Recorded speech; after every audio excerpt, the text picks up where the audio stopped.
Hi friends, ನಮಸ್ತೆ ಎಲ್ರಿಗೂ. Welcome to Akash kitchen. ನಾನಿವತ್ತು ಕಜ್ಜಾಯ ಮಾಡ್ತಾಯಿದ್ದೀನಿ. ಹೇಗೆ ಮಾಡೋದು, ಏನೆಲ್ಲ ಇಂಗ್ರೀಡಿಯೆಂಟ್ಸ್ ಬೇಕು ಅಂತ ನೋಡೋಣ ಬನ್ನಿ.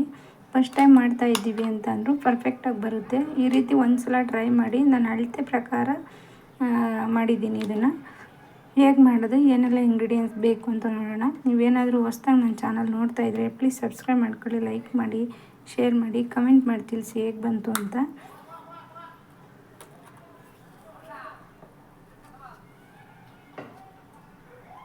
ಐದಾರು ನೆನೆಸಿಟ್ಕೊಂಡಿದ್ದೀನಿ. ನಾನು ಚೆನ್ನಾಗಿ ನೆಂದಿದೆ.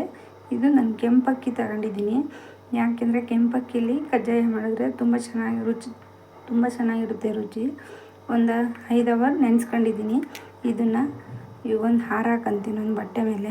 ನೋಡಿ, ಈ ಥರ ವೈಟ್ ಬಟ್ಟೆ ಮೇಲೆ ಒಂದು ವೈಟ್ ಬಟ್ಟೆನ ಯಾರಾದರೂ ಕಾಟನ್ ಬಟ್ಟೆ ತಗೊಳ್ಳಿ. ಇದನ್ನು ನೆಳ್ಳಲ್ಲೇ ಒಣಗಿಸ್ಕೊಬೇಕು. ನೀವು ಬಿಸಿಲಿಗೆಲ್ಲ ಹಾಕೋಕೆ ಹೋಗ್ಬೇಡಿ. ಸ್ವಲ್ಪ ತ್ಯಾಮ ಇದ್ದಂಗೆ ತೆಗಿಬೇಕು. ಇದು ಸ್ವಲ್ಪ ಹಾರ್ಕೊಳ್ಳಿ. ತುಂಬ ಆರ್ಸೋಕೆ ಹೋಗಬೇಡಿ. ಮುರಿದ್ರೆ ಹಾಗೆ ಕಟ್ಟಾಗಬೇಕು. ಆ ರೀತಿ ಇದು ಮಾಡ್ಕೊಬೇಕು. ಇದು ಸ್ವಲ್ಪ ಗಾಳಿಗೆ ಬಿಡ್ತೀನಿ. ನಾನು ಕರೆಕ್ಟಾಗಿ 10 ನಿಮಿಷ ನೆನೆಸಿದ್ದೆ. ನಾನು ಕರೆಕ್ಟಾಗಿ 10 ನಿಮಿಷ ಹಾರಾಕಿದ್ದೆ ನಾನು.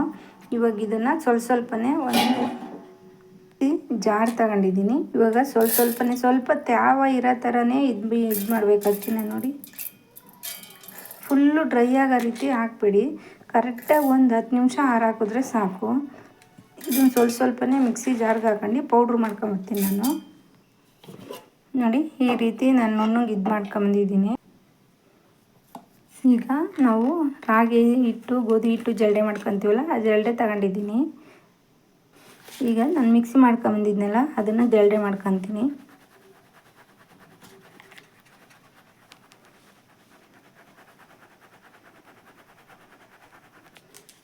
ನೋಡಿ, ಇದು ಉಳ್ಕೊಂಡಿರೋದು. ಇದನ್ನು ಮತ್ತೆ ಮಿಕ್ಸಿ ಜಾರ್ಗೆ ಹಾಕೊತಾ ಇದ್ದೀನಿ. ಉಳ್ದಿರೋ ಅಕ್ಕಿನೂ ಇದೇ ರೀತಿ ನಾನು ಇದು ಮಾಡ್ಕೊಂಬರ್ತೀನಿ. ನೋಡಿ, ಇದನ್ನು ಅದೇ ರೀತಿ ಜಲ್ಡೆ ಮಾಡ್ಕೊತೀನಿ ನಾನು.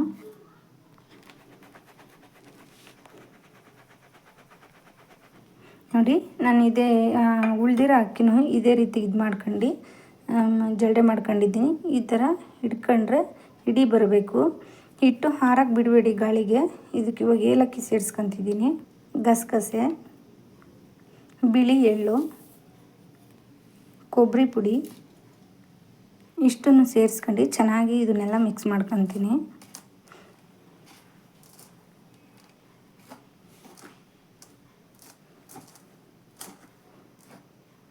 ನೋಡಿ, ಕ್ಲೀನಾಗೆಲ್ಲ ಮಿಕ್ಸ್ ಮಾಡ್ಕೊಂಡಿದ್ದೀನಿ ನಾನು. ನೋಡಿ, ಈ ಥರ ಹಿಡಿ ಕಟ್ಟಿದ್ರೆ ಈ ಥರ ಹಿಡಿ ಆಗಬೇಕು. ಇದನ್ನು ಹಿಟ್ಟು ಗಾಳಿಗೆ ಹಾರ್ಕೊಳಕ್ಕೆ ಬಿಡಬೇಡಿ. ಇದನ್ನು ಒಂದು ಏನಾದರೂ ಪ್ಲೇಟ್ ಅಥವಾ ಏನಾದರೂ ಮುಚ್ಚಿಡಿ. ನಾನು ಇದನ್ನು ಬೇರೆದೊಂದು ಪಾತ್ರೆಗೆ ಹಾಕೊಂಡು ಮುಚ್ಚಿಟ್ಕೊತೀನಿ. ನೋಡಿ, ಈ ಬಾಕ್ಸ್ಗೆ ಹಾಕೊಂಡಿದ್ದೀನಿ. ಇವಾಗ ಇದನ್ನು ಮುಚ್ಚಿಟ್ಕೊತೀನಿ. ಪಾಕ ರೆಡಿ ಮಾಡ್ಕೊಳ್ಳೋಣ. ನಾನೊಂದು ಸ್ಟವ್ ಹಚ್ಚಿ ಬಾಣಲಿ ಇಟ್ಕೊಂಡಿದ್ದೀನಿ. ಸ್ವಲ್ಪ ಹಿಡ್ಕೊಳ್ಳೋ ಥರ ಇರೋ ಪಾತ್ರೆ ಇಟ್ಕೊಳ್ಳಿ. ತಳ ದಪ್ಪ ಇರಬೇಕು. ಬಾಯಿ ಸ್ವಲ್ಪ ಅಗಲ ಇರೋ ಅಂಥ ತಗೊಳ್ಳಿ. ನಾನು ಇದರಲ್ಲಿ 1 ಗ್ಲಾಸ್ ನೀರು ಹಾಕ್ಕೊತಾ ಇದ್ದೀನಿ. ನಾನು 1 kg ಅಕ್ಕಿನ ನೆನೆಸಿಟ್ಕೊಂಡು ಇದು ಮಾಡಿತ್ತು. ಈಗ ನಾನು 1 kg ಬೆಲ್ಲನ ಸೇರಿಸ್ಕೊತಾ ಇದ್ದೀನಿ. ನಾನು ಕರೆಕ್ಟಾಗಿ 1 kg ಅಕ್ಕಿಗೆ 1 kg ಬೆಲ್ಲ ಸೇರಿಸ್ಕೊತಾ ಇದ್ದೀನಿ. ಬೆಲ್ಲ ಸ್ವಲ್ಪ ಕರಗಲಿ. ನೀವು ಫಸ್ಟ್ ಟೈಮ್ ಮಾಡ್ತಾ ಇದ್ದೀವಿ ಅಂದರೆ ಪರ್ಫೆಕ್ಟಾಗಿ ಬರುತ್ತೆ. ಇದೇ ಮೆಜರ್ಮೆಂಟ್ ಫಾಲೋ ಮಾಡಿ, ಆಗ ಕ್ಲೀನಾಗಿ ಕರೆಕ್ಟಾಗಿ ಬರುತ್ತೆ.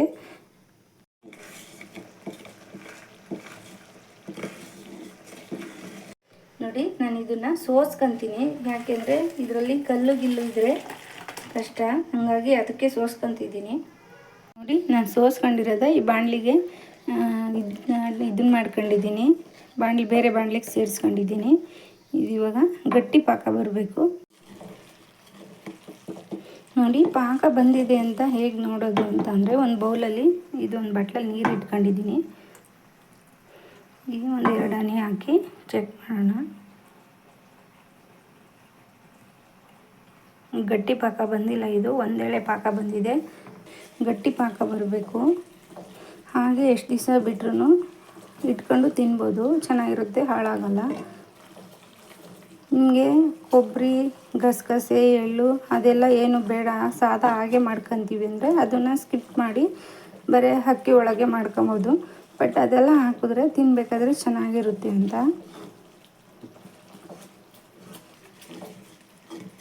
ನೋಡಿ ಇದು ಇವಾಗ ಪಾಕ ಬಂದಿದೆ. ನಿಮ್ಗೆ ಗೊತ್ತಾಗಿಲ್ಲ ಅಂದರೆ ಮತ್ತೆ ನೀರಿಗೆ ಹಾಕೊಂಡು ಈ ರೀತಿ ಚೆಕ್ ಮಾಡ್ಕೊಳ್ಳಿ. ಇದು ಎಲ್ಲೂ ಹೋಗ್ದಲೇ ಅಲ್ಲೇ ಗಟ್ಟಿಯಾಗಿ ಕುತ್ಕೊಂಡ್ರೆ ಪಾಕ ನೋಡಿ ಇದು ಬಂದಿದೆ, ಉಂಡೆ ಉಂಡೆ ಬರ್ತಾಯಿದೆ ಕಟ್ಟೋಕ್ಕೆ. ಇದು ಪರ್ಫೆಕ್ಟಾಗಿ ಆಗಿದೆ ಅಂತ ನೋಡಿ.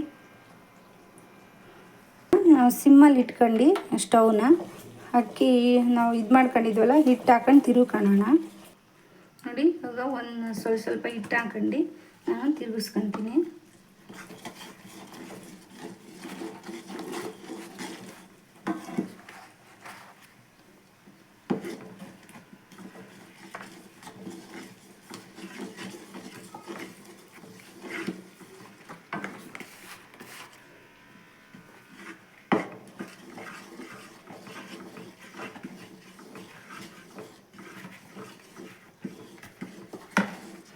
ಇದು ತುಂಬ ಏನಾದರೂ ತೆಳ್ಳಗಾಯಿತು ಅಂದ್ಕೊಂಡ್ರೆ ಸ್ವಲ್ಪ ಅಕ್ಕಿ ಇಟ್ಟಿದ್ರೆ ಮನೆ ಒಳಗೆ ಅದನ್ನು ಮಿಕ್ಸ್ ಮಾಡ್ಕೊಳ್ಳಿ.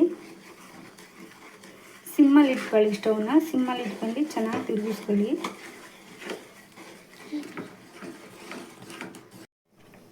ನೋಡಿ ಇದು ಪರ್ಫೆಕ್ಟಾಗಿ ಬಂದಿದೆ.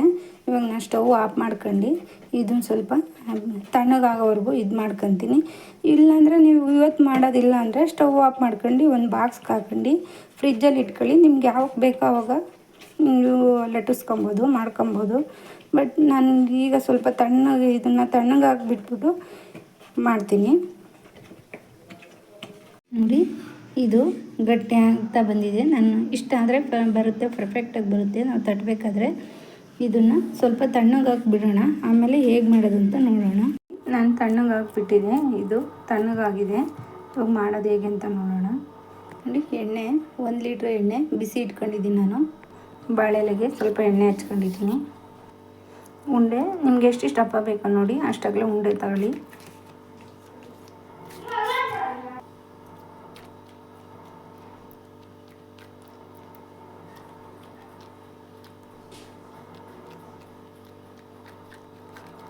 ನೀವು ಬೇಕಂದರೆ ಈ ಥರ ಮಧ್ಯದಲ್ಲಿ ಒಂದು ಹೋಲ್ಸ್ ಬೇಕಾದ್ರೆ ಮಾಡ್ಕೊಳ್ಳಿ. ಎಣ್ಣೆ ಚೆನ್ನಾಗಿ ಕಾದಿದೆ, ನಾನು ಇವಾಗ ಬಿಟ್ಕೊತಾ ಇದ್ದೀನಿ. ನೋಡಿ ಆದಾಗ ಅದೇ ಮೇಲೆ ಬರಬೇಕು, ನೀವೇನು ಟಚ್ ಮಾಡೋಕ್ಕೆ ಹೋಗಬೇಡಿ, ಅದು ಮೇಲೆ ಬರುತ್ತೆ. ಒಂದು ಸೈಡ್ ಆದಮೇಲೆ ಇನ್ನೊಂದು ಸೈಡ್ ಟರ್ನ್ ಮಾಡ್ಕೊಳ್ಳಿ. ನೋಡಿ ಅದು ಮೇಲೆ ಬಂತು. ನೋಡಿ ಇವಾಗ ಟರ್ನ್ ಮಾಡ್ಕೊತೀನಿ.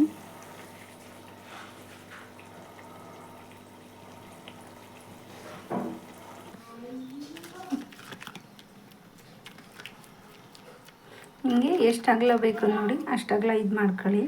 ಇನ್ನೊಂದು ಹಾಕ್ಕೊಂತ ಇದ್ದೀನಿ.